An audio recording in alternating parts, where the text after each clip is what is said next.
I hope आप लोग अच्छे होंगे। ये हमारा नेक्स्ट वीडियो है। जैसा कि आप अच्छे से जानते हैं कि हम लोग जो है अभी आप लोग जानते हैं कि हम लोग जो है वो TRE 2 में जो GS सेक्शन था 40 नंबर का, उस पर हम डिस्कस कर रहे हैं। इससे पहले 1 to 5 पे बात हो चुकी है। 6 to 8 पे ये सेकेंड लास्ट वीडियो है। 6 to 8 पे भी बात हो चुकी है बहुत सारे वीडियो पर। आपको वीडियो प्लेलिस्ट में मिल जाएगा। अभी हम बात कर रहे हैं 51 क्वेश्चन। इससे पहले क्वेश्चंस पे बात हो चुकी है। आप प्लेलिस्ट में जाएं, वहाँ से वीडियो लें। हम बार बार कह करके आपका टाइम वेस्ट नहीं करना चाहते हैं। मैं बात पॉइंट टू पॉइंट करना ज़्यादा अच्छा समझता हूँ, ताकि आपका वक्त बर्बाद ना हो और मेरा भी। आइए बात करते हैं 51 क्वेश्चन नंबर। कहता है कि संयुक्त राज्य अमेरिका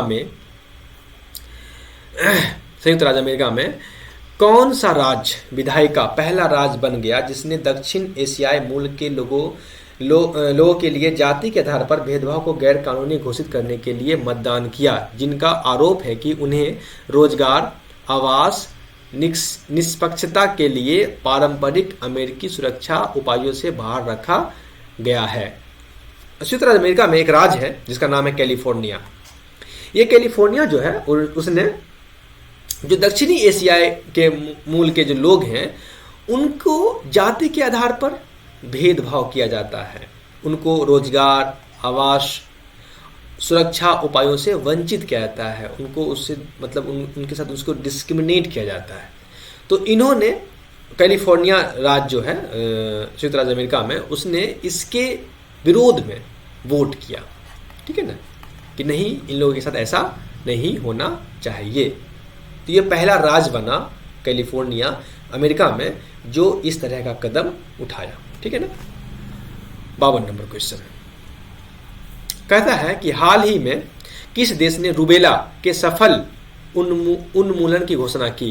किस देश ने कहा कि अब मेरे पास रूबेला पूरी तरीके से इलिमिनेट हो गया है, हमने रूबेला को पूरी तरीके से इलिमिनेट कर दिया है। ये रूबेला क्या है? रूबेला जो है वो एक संक्रामक बीमारी है। संक्रामक, ठीक है ना, संक्रामक बीमारी रूबेला। रूबेला को हम इसका दूसरा नाम है रेड रैश, यानी कि लाल चकत्ता। रूबेला को लाल चकत्ता के नाम से भी जाना, रेड रैश के नाम से जाना जाता है। इसमें क्या होता है कि इंसान के बॉडी पर लाल चकत्ता हो जाता है। वो चकत्ता जो है वो 3-4 दिन रहता है ना। तो अच्छा, इसको इस रूबेला का नाम जो है जर्मन मिसेल्स भी कहते हैं, जर्मन मिसेल्स। और इसका दूसरा नाम है जर्मन मिसेल्स, इनकी हिंदी इसकी मतलब इसको जर्मन खसरा के नाम से जाना जाता है, या इसको 3 डे मिसेल्स भी कहते हैं। 3 डे यानी कि 3 दिन, जब ये होगा 3 दिन तक रहता है, 3 डे मिसेल्स भी कहते हैं। बड़ा मतलब दर्दनाक है ये, यानी 3 दिवसीय खसरा, यानी इसको कहते हैं 3 जब हो गया तो आपको 3 दिन तक आपको छुटकारा मिल गया, 3 दिवसीय खसरा। तो इस नाम से, जर्मन मिसेल्स के नाम से, जर्मन खसरा के नाम से, 3 डे मिसेल्स यानी 3 दिवसीय खसरा के नाम से, या रेड रैश के नाम से, या रूबेला के नाम से, ये सब एक ही नाम है, एक ही बीमारी का संक्रामक बीमारी है। ये एक ही नाम है, मतलब सबके अलग अलग, मतलब एक ही है बीमारी है, अलग अलग नाम है लेकिन बीमारी एक है। इस कौन सा देश है? देश का नाम है भूटान। भूटान ने कहा कि हम जो है अपने यहाँ से रूबेला को पूर्णतः इलिमिनेट कर दिए, पूर्णतः उन्मूलन कर दिए, इलिमिनेट कर दिए, पूर्णतः उन्मूलन कर दिए हैं। ठीक है ना, उन्मूलन कर दिए। किस देश ने कहा? भूटान ने। भूटान की राजधानी थिम्पू, याद रखिएगा, भूटान की राजधानी थिम्पू। चलिए नेक्स्ट क्वेश्चन 53। अमेरिका द्वारा लीजन ऑफ मेरिट सम्मान किसे दिया गया? लीजन ऑफ मेरिट, इसको हिंदी में इसका दूसरा नाम है डिग्री, हिंदी में degree of command. Degree of command, इसकी लीजर ऑफ, इसको कहते हैं degree of commander, degree of commander, leisure of merit को कहते हैं। इसको जो है जनरल दलवीर सिंह को दिया गया था। जनरल दलवीर सिंह को कब? 17 अगस्त 2018 को, 17 अगस्त 2018 को डिग्री ऑफ कमांड ठीक है ना। Question number next 44, India pride project का उद्देश्य क्या है? इंडिया प्राइड प्रोजेक्ट जो है उसका क्या उद्देश्य है? इंडिया प्राइड प्रोजेक्ट जो है वो मतलब एक हम आप कह सकते हैं कि एक ग्रुप है। इंडिया प्राइड प्रोजेक्ट जो है इसको शॉर्ट में IPP भी कहते हैं। IPP जो है वो एक आर्ट प्रेमी, उसे कहते हैं आर्ट इंथुसियस्ट का एक ग्रुप है, एक समूह है, एक लोग है, आर्ट इंथुसियस्ट, आर्ट प्रेमी का ग्रुप है।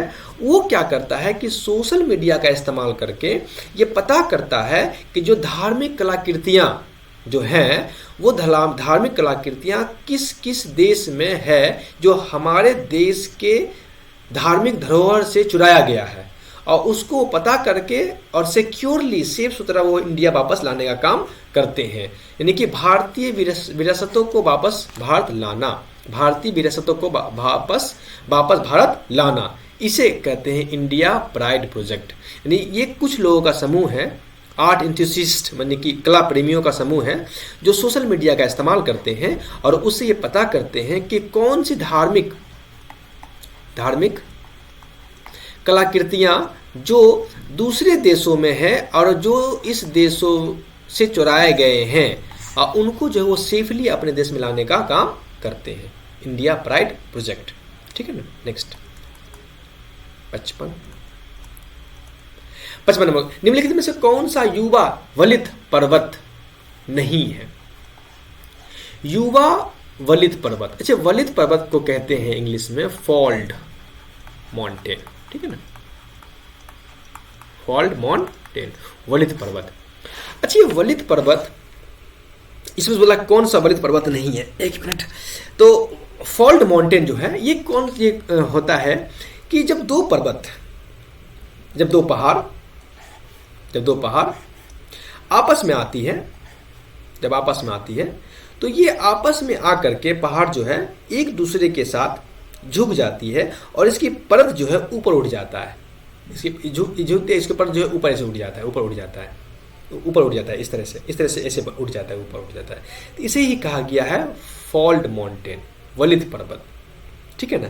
और ये चूंकि 50 से 60 मिलियन वर्ष पुराना है, इसलिए इसको युवा कहा गया है। इसकी उम्र जो है वो 50 से 60 मिलियन ही है, इसलिए इसको युवा कहा गया है। कुछ वलित पर्वत का एग्जाम्पल आपको देखने को मिलेगा, जैसे कि दी हिमालय जो है वो एक वलित पर्वत का एग्जाम्पल है।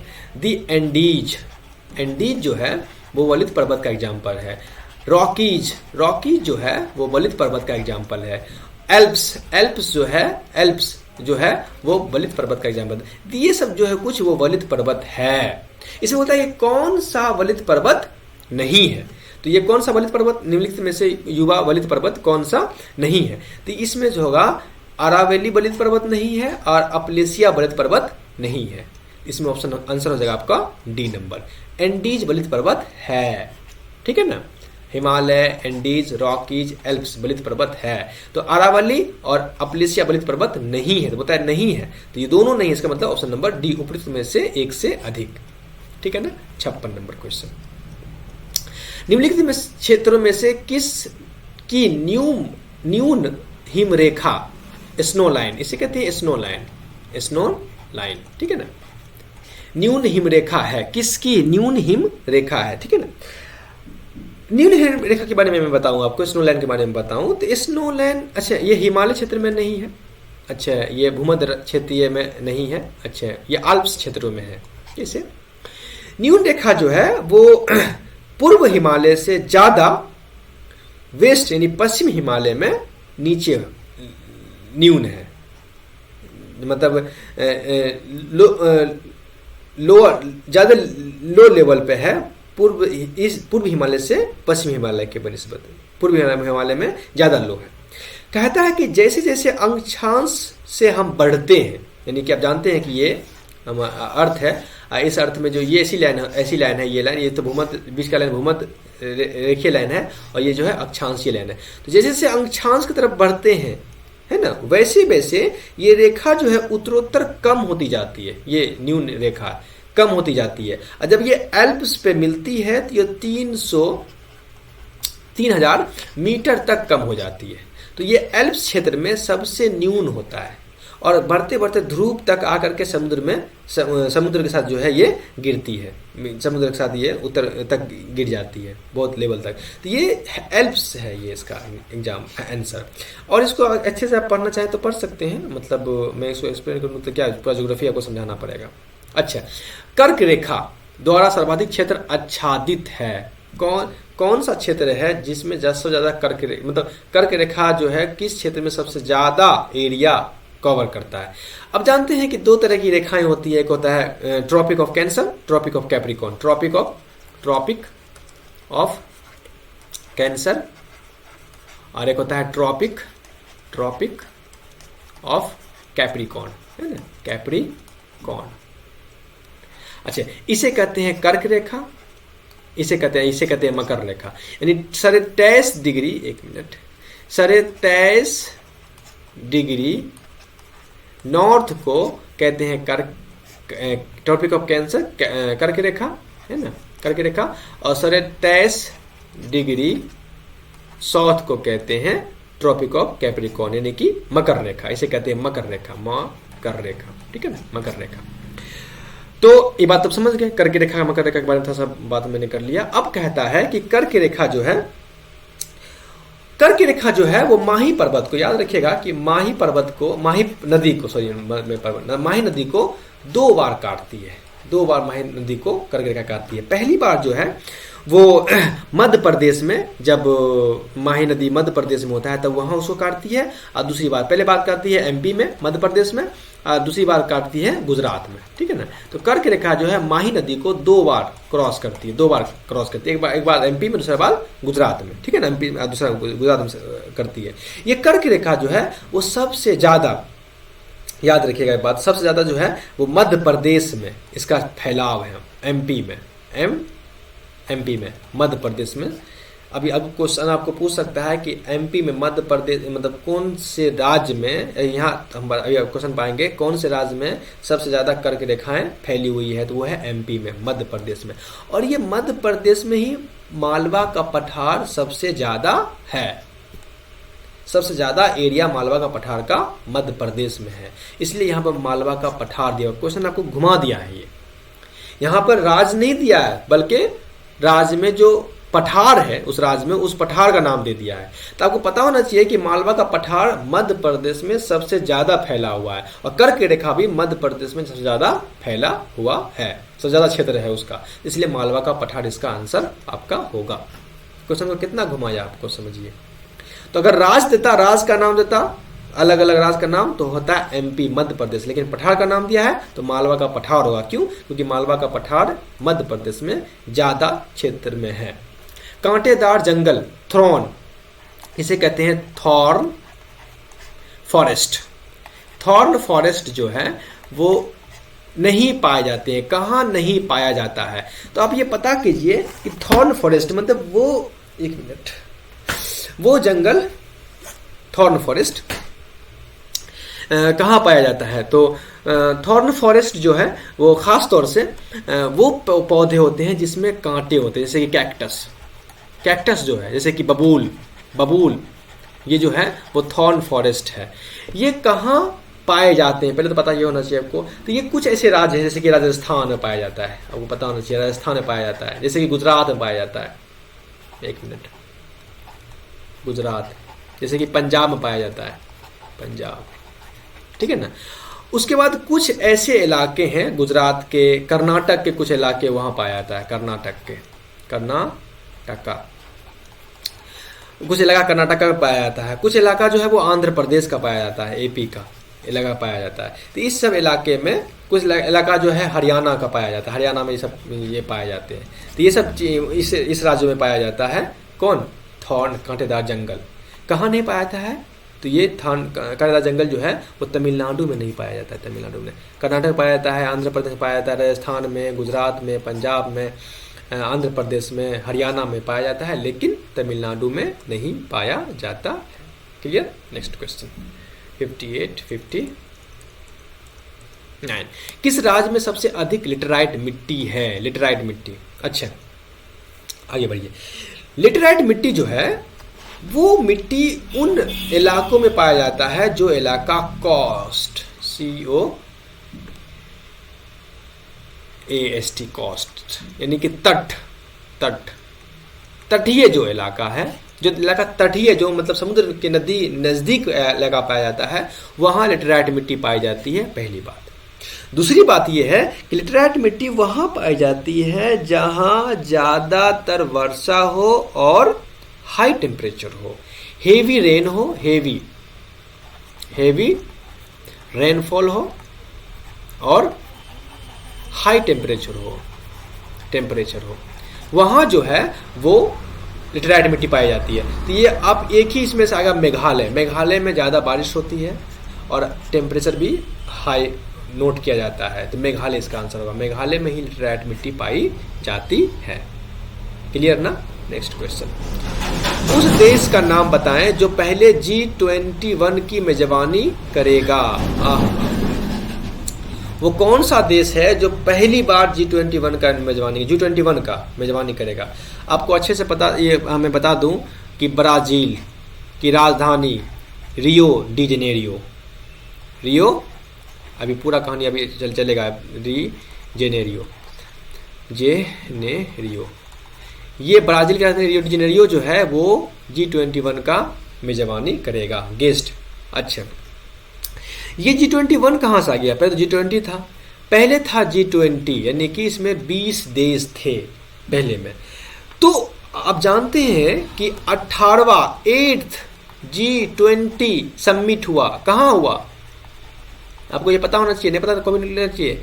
18वां G20 समिट हुआ इंडिया में, भारत में हुआ। उसे आप कुछ दिन पहले देखे होंगे, भारत मंडपम उसको कहा गया था, मंडपम, जिसमें 18 G20 समिट हुआ था। उसी में एक देश था अफ्रीकन यूनियन, एक देश जिनको 21वां देश बनाया गया G20 का, इसलिए तब से हो गया G21। कहाँ? भारत में हुआ है पिछले बार। ये हो गया, कब हुआ था? डेट कब था इसका? डेट था इसका 9 से 10 सितंबर को हुआ था, 9 से 10 सितंबर 2023 को। भारत में 9 से 10 सितंबर 2023 को 18वां G20 समिट हुआ, भारत मंडपम में, दिल्ली में, बहुत खूबसूरत बनाया गया था। उसी में एक देश अफ्रीकन यूनियन को G20 का सदस्य बनाया गया, तब से G21 हो गया। और इस G21 की पहली बार मेजबानी ब्राजील करेगा, रियो डी जेनेरियो। नोट कीजिए कॉपी में, ठीक है ना? ये बात पता हो गया आपको। एक बात आप साथ साथ समझ, एक चीज़ और सीख लीजिए कि पहली बार G20 समिट कहाँ हुआ था, कब हुआ था? तो पहली बार G20 समिट जो है 2008 में हुआ था, वाशिंगटन DC USA में। ये सब बात नोट कीजिए कॉपी में। चलिए, तो यहाँ तक वीडियो हम रखते हैं, इसके बाद नेक्स्ट बात करेंगे। तब तक के लिए अपना नोट्स बनाते रहिए और पढ़ते रहिए।